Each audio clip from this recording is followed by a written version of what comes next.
Assalamualaikum warahmatullahi wabarakatuh. Alhamdulillah, asyhadu an la ilaha illallah wahdahu la syarika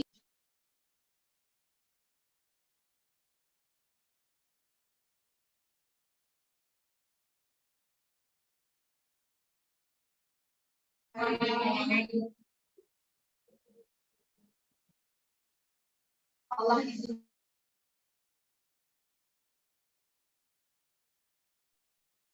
Salawat beriring salam semoga tetap tercurahkan kepada Nabi Muhammad SAW. Bapak Ibu sekalian, karena sangat urgennya informasi ini, Ana berharap ibu-ibu HP-nya taruh dulu semua dalam tas. Yang kedua, yang bicara hanya Ana saja. Yang di belakang masih kosong, yang di depan silakan maju. Yang di depan maju satu jengkal, coba bergeser, pasti maju semua. Ya, nah maju, pasti maju lagi Bu. Maju semua maju. Yang di belakang nggak ada langsung lagi di belakang, maju semua Bu. Ibu yang di belakang aja belum tentu menangkap. Lagi Bu. Terus, ini aja saya bilang maju kan begini ya. Itu baru informasi sederhana.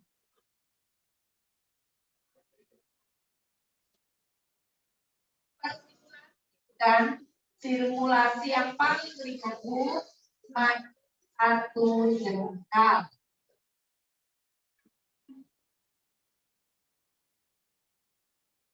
Ada yang masih jadi part.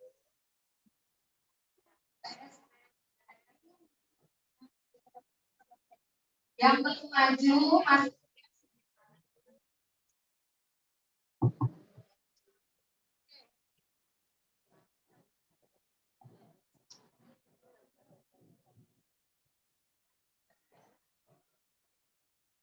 Pada hari ini kita akan mencoba sharing bersama tentang desain liburan anak-anak kita yang kita impikan mereka untuk menjadi calon ulama besar. Tentu kita harus mempersiapkan secara matang liburan seperti apa yang akan kita persembahkan buat mereka. Kalau ibu-ibu semuanya menuntut mereka untuk belajar dengan sungguh, untuk menghafal dengan sungguh, tentu sama halnya wajibnya mempersiapkan liburan yang berkualitas buat anak-anak. Ada beberapa hal yang perlu dipertimbangkan di sini. Yang pertama adalah seperti yang pernah kita bahas bersama. Anak itu punya otak. Otak itu ada 4 bagian. Ada otak besar, ini bagian terbesar dari biru sampai ungu. Itu otak untuk berpikir. Ini otak kecil, gunanya merekam latihan-latihan sikap, moral, akhlak, habit, itu di otak kecil. Terus yang berdiri ini namanya batang otak. Batang otak itu dia mengatur gerak-gerak refleks seperti darah yang mengalir, jantung yang berdegup, keluarnya air mata ketika ada benda yang masuk, gerak refleks ketika ada yang sakit. Nah itu batang otak. Ini sistem limbik, dia mengatur emosi. Anak-anak berkembang otaknya bukan dari depan, bukan, tapi dari belakang. Itulah Rahman dan Rahimnya Allah, pengasih dan penyayangnya Allah. Kalau dari depan berkembangnya, kan otaknya belum sempurna. Makanya dimulai dari gerak yang sudah Allah ilhamkan padanya. Jadi pembelajaran pertama itu adalah pembelajaran yang Allah berikan. Seperti misalnya anak sudah mampu untuk menyusu tanpa diajari. Nah, itu gerak refleks. Makanya yang difungsikan terlebih dahulu adalah batang otak. Kemudian adalah otak kecil. Karena otak anak ini belum sempurna, maka anak butuh pembiasaan. Karena yang berfungsi awalan itu adalah otak kecil. Maksudnya apa? Ketika bapak dan ibu gagal menjadi teladan yang baik, lingkungan keluarga gagal menjadi teladan yang baik, maka ilmu pertama yang direkam oleh anak adalah keburukan yang dia tangkap dari pembiasaan yang ada di sekitarnya. Apa saja? Sesuatu yang sering dia dengar. Teriakan ibu, teriakan ayah. Sesuatu yang datangnya dari medsos. Apa yang dia lihat? Yang sering dia lihat, yang dia tonton, baik di TV, yang di medsos, tingkah laku orang dewasa, itu cepat sekali. Pembelajaran seperti itu cepat sekali ditangkap oleh anak, karena yang berkembang adalah otak kecil. Makanya saya katakan, jangan berbangga hati dulu kalau anak kita menghafal Al-Quran. Karena tidak menjadi jaminan kalau Bapak, Ibu, dan lingkungannya menyelisihi isi Al-Quran. Karena Al-Quran yang diajarkan itu perlu dia lihat faktanya, kenyataannya. Contoh-contoh dari nilai-nilai Al-Quran, aturan-aturan Al-Quran itu perlu dia lihat. Otak anak itu tidak nyambung kalau hanya dijelaskan seperti ini aja itu nggak menangkap. Dia lebih pas menangkapnya kalau dicontohkan, kita contohkan dalam keseharian. Ayat Qur'annya ini, terus ibu bapak semuanya, guru lingkungannya serentak memberikan contoh sikap-sikap yang dianjurkan oleh Al-Quran, baru itu ngeklop dengan otak kami. Paham ya, Bu, Pak? Nah, di sini kita akan lihat berpikir itu adalah kunci kepribadian. Kalau berpikirnya rusak, maka kepribadiannya juga rusak. Nah, rusaknya kepribadian itu ada 4 hal yang membuat kepribadian menjadi rusak. Proses berpikirnya menjadi rusak itu ada 4 hal. Yang pertama adalah memang otaknya betul yang rusak. Otaknya yang rusak.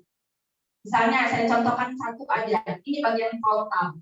Otak analisa, otak motivasi, otak belajar, otak membedakan mana baik, mana buruk. Nah, kalau otak frontal ini rusak, maka cara berpikirnya juga menjadi rusak. Anak sulit membedakan mana baik, mana buruk. Anak kurang termotivasi, kurang berminat untuk belajar. Nah, itu karena frontalnya rusak. Rusak itu karena ada beberapa hal penyebabnya. Yang pertama, memang kecelakaan, musibah, jatuh. Jadi hati-hati Bapak Ibu sekalian, kalau anaknya masih kecil, ya kan, baru pandai duduk, itu tuh, baru mau tempur, itu kan beratnya ke depan, ya enggak? Jarak, nah itu jatuhnya yang begini, ya beratnya ke depan, karena belum seimbang, beratnya ke depan. Jadi kemungkinan cedera bagian frontal ini kemungkinan besar tinggi kalau kita tidak dengan baik mendampinginya. Bisa karena benturan atau kecelakaan kalau orang dewasa. Yang kedua, itu karena kecanduan medsos. Jadi terlalu lama. Apa saja yang bikin dia candu? Gak hanya medsos, Bapak. Medsos, ngemil. Mungkin ibu-ibu punya kebiasaan, biar anaknya diem, ibu belikan satu kantong plastik 9. Jadi, ibunya kerja, anaknya gini aja. Makan terus gitu. Atau kalau zaman sekarang, itu ibu zaman dulu itu. Oh, ibu zaman dulu beli makanan, sekarang model. Makanan juga separuh. Kulkas tuh dipenuhi, semua full. Sehingga anak itu nggak mikir lagi. Ya duduk, ini tangannya gini aja ke kulkas. Untuk kalau anak zaman dulu, mereka dulu kan, beli lama, tadi enggak, mak beli lama, mak nanti saya bantu mak cuci piring. Udah ada mak ditambah cuci sendok. Enggak juga mak tambah cuci cangkir mak, terus banyak yang curainya. Anak dulu, mungkin bapak mau beli layangan gitu juga. Pijit dulu, mak kata bapak, mak cantik betul. Mak dompet mak di mana ditaruh mak? Ujung-ujungnya kan, mau beli apa? Mau beli layangan? Enggak ada di layangan. Nanti habis di layangan ngaji mak. Kita kan hidup satu masa. Panjang anak. Maknya pada sibuk. Layangan udah setumpuk. Terusin. Udah, tinggal nyamper aja. Dulu kadang layangan mau main layangan, kata maknya bikin sendiri layangan. Dari apa? Dari ini kita bikin. Dari koran bapak kita. Kita gunting jadi layangan, dengan pukul bapak. Ternyata itu koran baru. Kita bikin layangan. Jadi terasah. Kalau anak tadi yang penting diem, kasih makanan yang banyak. Frontalnya nggak terasa. Ya, frontalnya nggak terasa. Sehingga apa nanti? Frontalnya mengecil dia. Begitu juga anak terlalu main medsos. Dia tidak menggunakan lagi proses berpikirnya. Semuanya instan. Coba, kalau main bola, dulu harus di lapangan, harus capek-capek itu, harus nendang bola, harus beli bola. Nggak kebeli bola, pakai buku-buku lama. Kadang buku baru pun dicetek-cetek begini sama anak laki-laki kan. Oh, ketahuan emaknya ternyata buku satu tas itu sudah jadi bola. Habis. Nah, itu anak pondok biasanya. Habis bukunya. Untuk apa? Untuk bikin bola. Jadi untuk bikin bola aja besar. Anak-anak yang kecanduan medsos, dia bisa main bola cukup duduk aja begini. Udah kayak main bola dia. Cukup begini aja, goyang begini aja, sudah seperti main bola. Udah main bola. Gak mau lagi dia main bola, capek katanya. Gak mau lagi kejar-kejar layangan, capek. Sudah ada game, seakan-akan dia naik kuda. Gak perlu lagi dia bikin mobil-mobilan dari kayu, terus rodanya entah dari apa, skuter, bikin. Anak sekarang nggak perlu, duduk aja sudah seakan jadi pembalap dia. Main kan? Lucunya lagi, dia main tapi main itu mainnya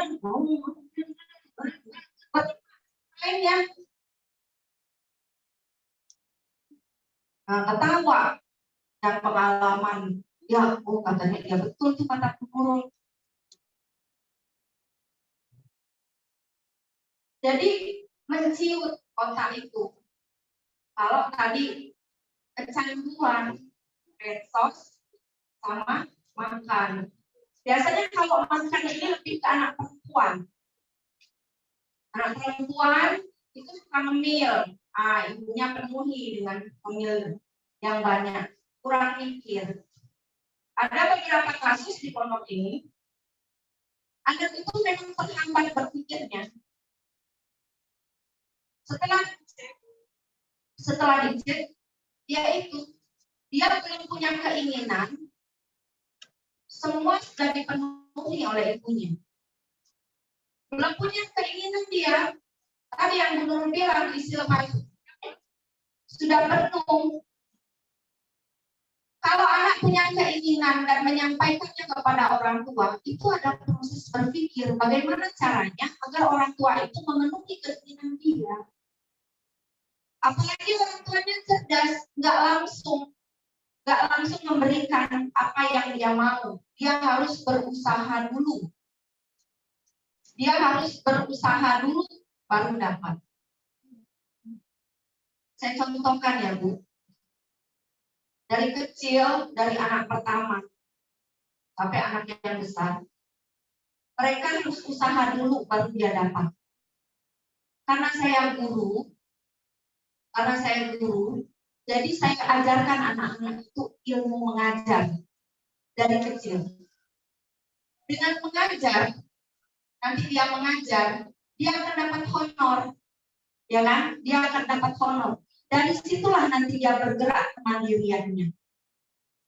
Dari situ, misalnya, kalau pulang kampung, saya nggak ngongkosin, lumayan pulang kampung kan, ya bisa Raya. Mereka harus menabung. Saya bilang kalau nggak punya uang kita nggak pulang kampung. Jadi kalau mau pulang kampung harus menabung. Bukan dari uang yang saya kasih mereka keterampilan. Anak ibu-ibu semua kan ini liburan nih. Aku kan diasah kemampuannya. Jadi itu menjadi jangan itu pun stimulan biasakan anak terlibat dalam aktivitas ayah dan ibu. Profesi ayah apa? Di warung. Suruh dia jaga warung. Terserah dia mau pulang balik di warung itu mau apa, pokoknya di warung. Paling aja belajar menyapa orang, assalamualaikum, ada gitu kan. Ada juga nanti yang anaknya berani, Bu mau cari apa Bu, ya kan? Kalau ayahnya misalnya guru, apa dia mengajar? Atau ini profesinya apa? Dibawa. Libatkan anak. Oh saya di rumah aja, ya aktivitas di rumah aja. Itu mengasah frontal. Jangan sampai nanti otak anak kita itu rusak atas nama sayang dan cinta kita. Otaknya itu yang rusak, itu bahaya. Sampai Bu, makan aja nggak nafsu deh. Yuk makan juga, mandi enggak, tidur enggak. Ya kalau udah kecanduan begitu. Ya. Yang kedua adalah realita. Apa yang dia lihat dan dengar itu rusak. Misalnya lingkungannya berada di lingkungan rusak, pasti nanti hasil berpikirnya juga rusak. Berteman dengan lingkungan rusak akan rusak. Nonton terus sesuatu yang rusak, maksiat, akan ikut kemaksiatan. Mendengar terus sesuatu yang maksiat, akan ikut kemaksiatan. Itu otomatis. Indranya, kalau misalnya matanya rusak, ya tentu penangkapannya juga terhambat, salah. Pendengarannya berkurang, itu juga terhambat proses berpikirnya, akan salah dengar. Yang berikutnya adalah informasinya, ilmu yang didapat adalah ilmu yang membawa kepada kemaksiatan. Contohnya apa? Misalnya film-film kartun yang di dalamnya ada konsep LGBT, film-film anak yang di dalamnya ada pergaulan bebas, ada kekerasan di sana, tidak jelas mana aurat, mana bukan. Nah, itu juga bisa menimbulkan kerusakan. Sehingga kalau otaknya tidak berfungsi, maka yang berfungsi apa? Sistem limbik yang mendominan. Emosinya yang mendominan. Nah, inilah namanya otak hewan. Guru tanya, hewan punya otak nggak, Bu? Ibu kan pernah lihat otak ikan. Nah, sebentar lagi lihat otak kambing ya. Otak sapi. Berarti hewan ada otak. Yang nggak ada struktur otak bagian berpikirnya nggak ada. Kalau anak Bapak Ibu sekalian kehilangan fungsi otak berpikir, berarti otaknya menjadi otak hewan. Kasihan nggak? Kasihan. Dan itu tentu penyebabnya adalah orang tua. Kenapa orang tua? Anak ini tidak punya kemampuan ya untuk menyediakan sebuah informasi pada awalnya. Alat-alat yang akan mendatangkan informasi yang rusak, tentu kemampuannya pada orang tua. Dan orang tua akan dimintai pertanggungjawaban atas kerusakan. Nah, salah satunya adalah ketergantungan medsos. Saya sedikit akan memberikan hasil penelitian. Sebelumnya saya akan mengingatkan dulu video ini. Ini udah sering banget saya tampilkan.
dulu anak kecil, dulu ayah mainnya begini, dulu ibu mainnya begini, dulu gitu. Karena kan prakteknya susah bukan? Susah. Hanya saja ibu dan bapak posisikan anak itu sebagai simpan. Takut betul dia nangis, takut betul dia marah. Dia nangis. Nangis itu juga pendidikan yang dia tahu. Tidak semua keinginan harus diikuti.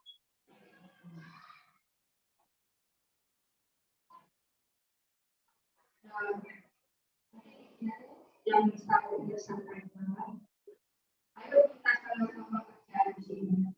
Bapak Ibu berjanji semuanya. Pengen betul nggak sebutkan anak nanti di hadapan? Pengen nggak? Ibu, pengen ya, pengen ya.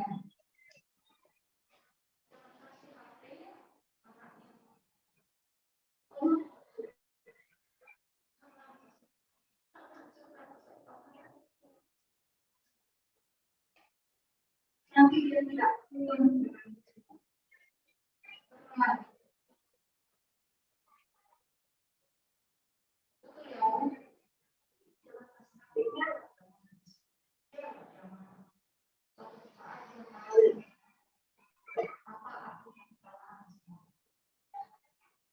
Dari saya